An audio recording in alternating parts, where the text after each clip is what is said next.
दोस्तों, चीन के द्वारा भारत की घेराबंदी और भारत के खिलाफ चली जा रही साजिश, इसके बारे में आज की इस वीडियो में बात करेंगे, जिसने भारत की चिंता बढ़ा दी है और भारत ने इसी को लेकर बड़ा कदम भी उठाया है। इसके अलावा BEL और फ्रांस की साफरान के बीच एक ऐतिहासिक एयर टू एयर मिसाइल की डील साइन हुई है। जानेंगे इन दोनों खबरों के बारे में इस वीडियो में डिटेल में, इसीलिए वीडियो को अंत तक जरूर देखिएगा।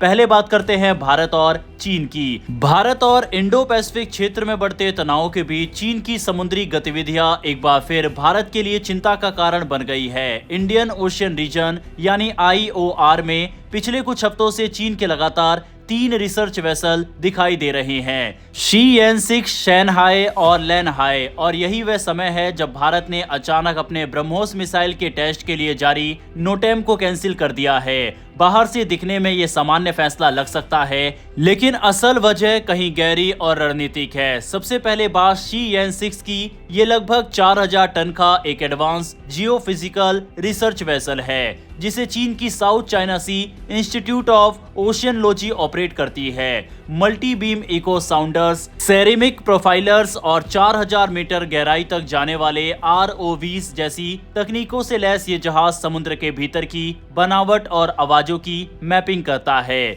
ये डेटा सिर्फ वैज्ञानिक शोध के लिए नहीं, बल्कि सबमरीन वॉरफेयर के लिए भी बेहद उपयोगी होते हैं। ये जहाज अभी मॉरिशस की तरफ बढ़ रहा है, जहां चीन हाल के वर्षों में इंफ्रास्ट्रक्चर और निवेश के जरिए अपनी पकड़ तेजी से बढ़ा रहा है। शी-6 के ठीक पहले शैनहाई यीहाओ यानी डीप सी नंबर 1 ने IOR में सर्वे शुरू किए। ये 6800 टन का एक विशाल मॉथरशिप है, जो जियोलॉन्ग जैसे डीप सी सबमर्सिबल को लेकर चलता है। ये सबमर्सिबल 7000 मीटर से भी ज्यादा गहराई तक जा सकती है। ये जहाज मालदीव के पास सर्वे कर रहा है और मालदीव के मौजूदा सरकार की प्रो चाइना नीति के कारण इसे आसान एक्सेस भी मिल रहा है।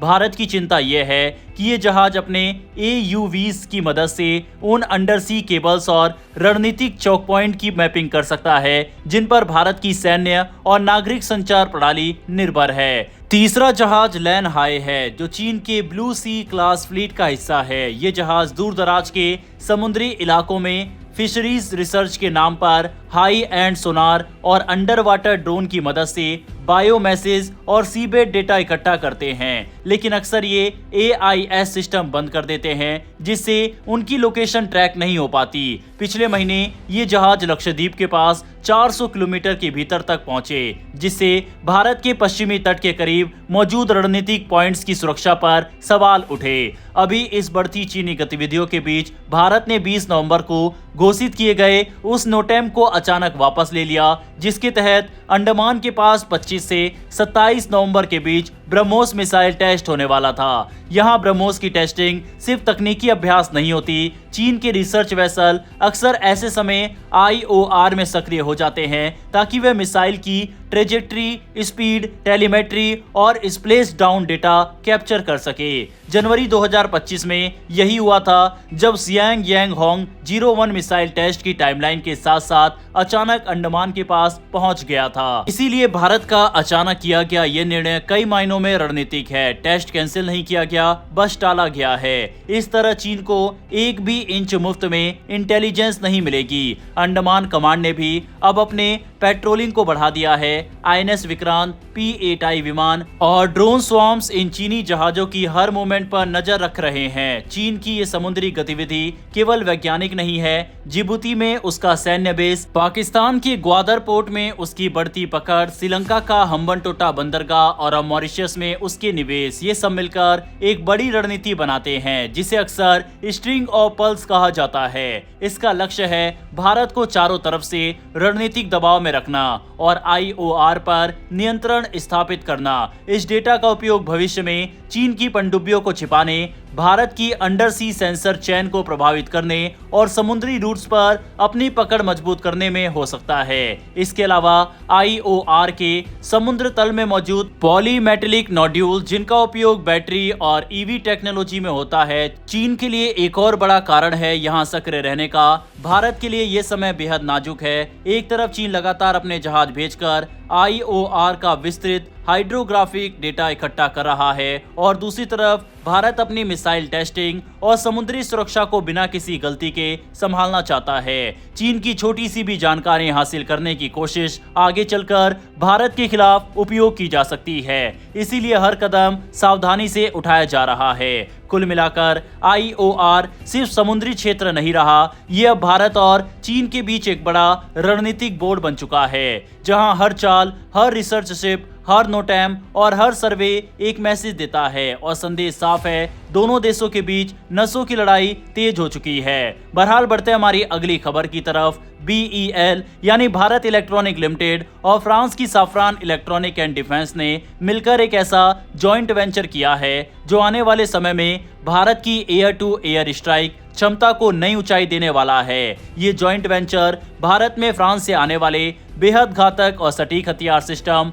हैमर का निर्माण करेगा। हैमर यानी highly agile modular munition extended range एक ऐसा हथियार है जिसकी खासियतें इसे बाकी एयर टू ग्राउंड म्यूनिशन से काफी अलग बनाती है। इसकी सटीकता, मॉड्यूलर डिजाइन और हर मौसम में काम करने की क्षमता इसे दुनिया की सबसे भरोसेमंद प्रिसीजन गाइडेड म्यूनिशन सिस्टम में से एक बनाती है। भारत ने इसे पहली बार बड़े पैमाने पर ऑपरेशन सिंदूर के दौरान इस्तेमाल किया था, जहां इंडियन एयरफोर्स ने इस हथियार की मदद से कई high value hard and targets को बेहद सटीकता से निशाना बनाया था। इस हथियार की सबसे बड़ी खूबी इसका मॉड्यूलर आर्किटेक्चर है, मतलब ये अलग अलग तरह के एयरक्राफ्ट पर फिट किया जा सकता है। अभी यह हथियार भारत के राफेल लड़ाकू विमान पर ऑपरेशनल है और आने वाले समय में इसे LCA तेजस पर भी पूरी तरह इंटीग्रेट किया जाएगा।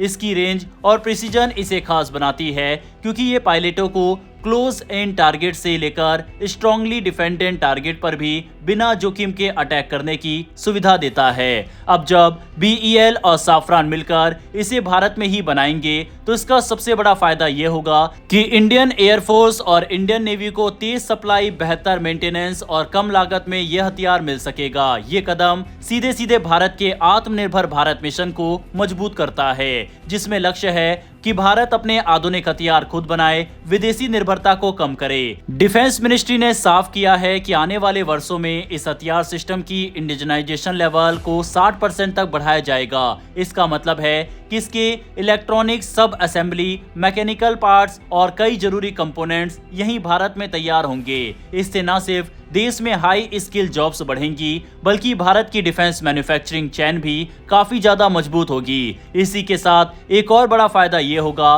कि भारत आने वाले समय में इस हथियार को दूसरे देशों को भी एक्सपोर्ट कर सकेगा। दुनिया में प्रिसीजन गाइडेड म्यूनिशन की बहुत ज्यादा डिमांड है और अगर भारत इसे बड़े पैमाने पर तैयार करता है तो डिफेंस एक्सपोर्ट में भारत की हिस्सेदारी तेजी से बढ़ सकती है। इंडियन एयरफोर्स आने वाले वर्षों में 100 से ज्यादा LCA तेजस वेरिएंट को शामिल करने की तैयारी में है। दूसरी ओर इंडियन नेवी अपने कैरियर बेस्ड एयरक्राफ्ट ऑपरेशंस को अपग्रेड कर रही है। ऐसे में हैमर जैसी बहुमुखी और सटीक हथियार बेहद जरूरी हो जाते हैं। ये न सिर्फ स्ट्राइक कैपेबिलिटी बढ़ाता है बल्कि दुश्मन की डिफेंस लाइनों में गहरी जाकर प्रिसीजन अटैक करने की क्षमता भी देता है। डिफेंस एक्सपर्ट्स इस जॉइंट वेंचर को भारत के लिए एक विन विन स्थिति बता रहे हैं। रानेश राजन जैसे विश्लेषकों का कहना है कि लोकल प्रोडक्शन से लागत कम होगी, टेक्नोलॉजी ट्रांसफर बढ़ेगा और भारत की एक्सपोर्ट क्षमता में भारी इजाफा होगा। उनका यह भी मानना है कि 2030 तक इसी तरह के जॉइंट वेंचर भारत को प्रिसीजन गाइडेड वेपन सिस्टम का नेट एक्सपोर्टर भी बना सकते हैं। कुल मिलाकर देखा जाए तो हैमर का भारत में बनना सिर्फ एक हथियार की कहानी नहीं है, बल्कि ये उस बदलाव का प्रतीक है जिसमें भारत अब सिर्फ हथियार खरीद कर नहीं बल्कि हाईटेक हथियार निर्माता भी बन रहा है। ये कदम भारत की वायु शक्ति, टेक्नोलॉजी बेस और स्ट्राइक ऑपरेशन को एक नई मजबूती देने वाला है। बहरहाल दोस्तों, इस वीडियो में इतना ही। डिफेंस से जुड़ी ऐसी लेटेस्ट वीडियोस के लिए नीचे दिए गए सब्सक्राइब बटन को प्रेस कर बेल आइकन को दबा ले, जिससे हमारी डेली ऐसी वीडियो आप तक सबसे पहले पहुंच सके। फिर मिलेंगे ऐसी एक नई वीडियो के साथ। धन्यवाद। जय हिंद, जय भारत।